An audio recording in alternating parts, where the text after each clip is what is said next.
Odor control. So I mentioned before about controlling smells. So while aerobic bacteria or aerobic microorganisms, they do not release smells, there are still anaerobic bacteria or microorganisms. Those kinds of microorganisms do not need air to survive. So because they are still alive, they're just not in the same amount of numbers, they are also releasing all of the smells that we are familiar with waste. So we do still have odor control. These pipes or tanks rather that you see in this photo here, what these do is they actually are filled with carbon. And these tall stacks, the carbon themselves, because they have 4 electrons on their outer electron shell, but they also have 4 spaces, and those 4 spaces are key. The odorous gases, they end up sticking to the carbon, and the ones that do not need, that are all of their electron shells are filled, they'll actually escape through this long pipe right here.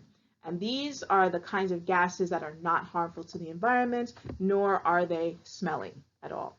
So there are actually a lot of these tanks spread across the plant to control smells. It's one of the biggest state-of-the-art facilities that actually has this level of odor control. The top one is actually at the North River Wastewater Treatment Plant, and even more so because it's underground and in a contained space versus Newtown Creek, which is still in an open environment.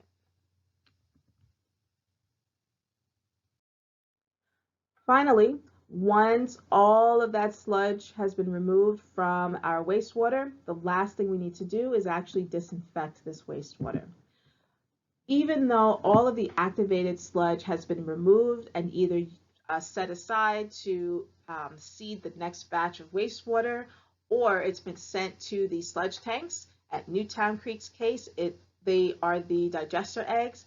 There's still microorganisms that are in this wastewater. So what we do is we add sodium hypochlorite, which is the same chemical found in household bleach, and we actually add it to wastewater. This is at Newtown Creek, and the wastewater here, they add a 10% solution of the sodium hypochlorite or bleach. The main difference between the sodium hypochlorite added at Newtown Creek or any other wastewater treatment plant compared to your household bleach in general has a 5% concentration versus at an industrial plant, they have a 10% concentration. However, even with that, they still don't add very much sodium hypochlorite. They add 9 gallons of sodium hypochlorite to a 1 million gallon tank full of treated wastewater. It's not a lot. It's 9 millionth of a concentration, right? So that means that it's enough to kill 99.9% of all of these microorganisms, but it's not enough to actually harm the wildlife once we release it into the nearest waterway in the short term. Hold on for that in the next slide. So as I said, treated wastewater, at this point now it's just water. It's released into the nearest waterway. But one thing I do want to note is that we only went up to the secondary treatment process. What does this mean? We used aeration, we used a biological means to remove waste, and then of course we disinfected. We did not remove nitrogen. Remember, nitrogen is one of the primary nutrients that are in our waterways that actually contributes to algal blooms, especially in the summertime. So a tertiary level of treatment, that means that we remove the nitrogen from wastewater, and that does actually happen at a few wastewater treatment plants. We're at the beginning stages and it will extend out to the rest of the plants. And then again, that is to reduce the algal blooms in the summer. So where is wastewater, or rather effluent, released, right? So we have this really good map here. And what this basically tells us is not only where or the location of where effluent is released, but also in general the amount that's released. And that's indicated by the size of these red dots here. So take, for example, Newtown Creek, which is right here. This wastewater, or rather effluent, is released into the Hudson River here, into the East River here. However, like I said before, they do not remove the nitrogen, nor do they remove the chlorine. However, at these wastewater treatment plants that I am encircling right now, so that's Wards Island, Hunts Point, Tallman Island, and Bowery Bay, these do actually remove the nitrogen. Reason being is mainly because of, look at how enclosed comparatively this waterway is, right? This is still the East River here. And yes, it does still have tides that come in and out every day. They come in twice a day, so that means they are semi-diurnal. However, there's still not as much water movement as needed to cycle the nitrogen.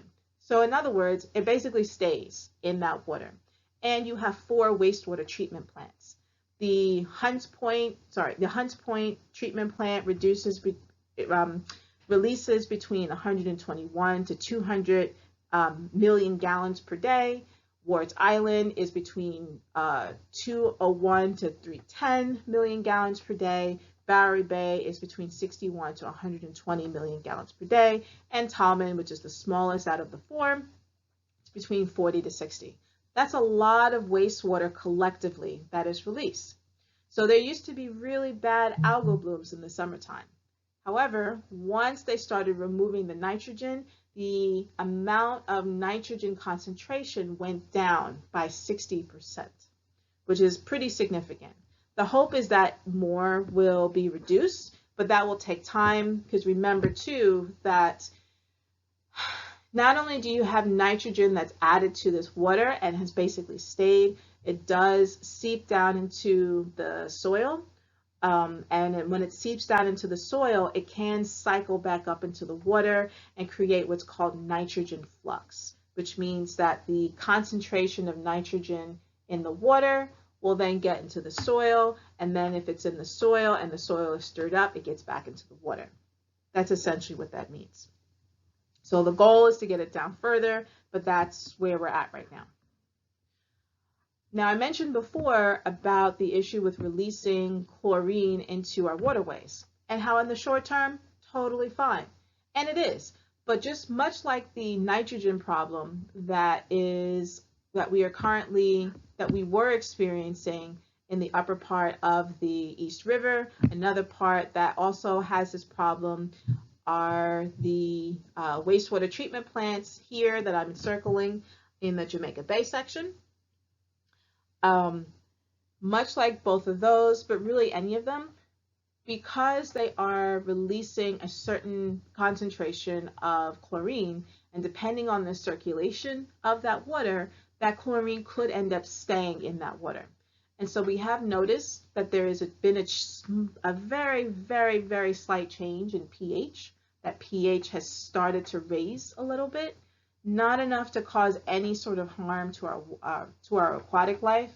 You don't really start harming them until about a pH of 9.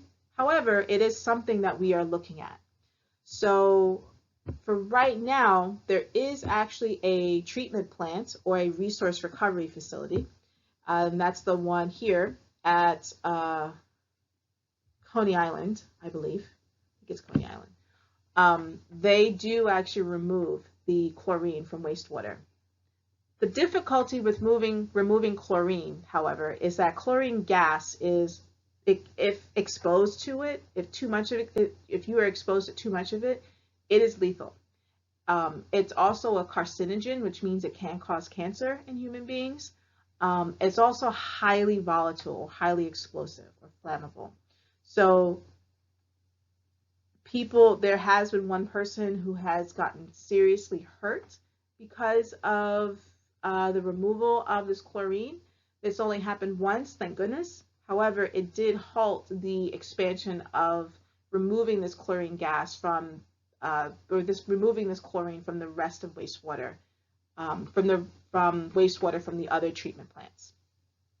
Their plan is to expand this, however, but it's just a matter of making sure that from step one all the way to the end, that we protect our workers and as just as importantly, protect the community that surrounds these treatment plants.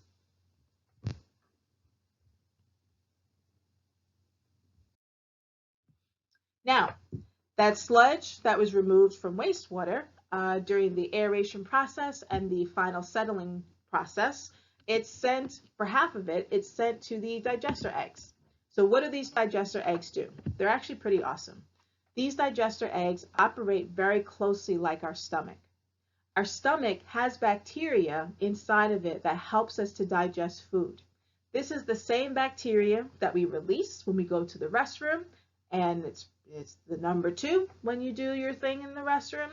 It stays there, ends up in the going through the treatment process, and eventually ends up in the eggs. This is when the anaerobic bacteria takes over in sludge digestion. This activated sludge, the anaerobic microorganisms continue to digest this sludge so that it becomes even more solid or really sludgy. You're basically turning this sludge soup into a sludge stew. By doing so, what happens is that the sludge then settles towards the bottom, this bottom portion here of the digester egg. The liquid tends to be about here with the part that I'm encircling.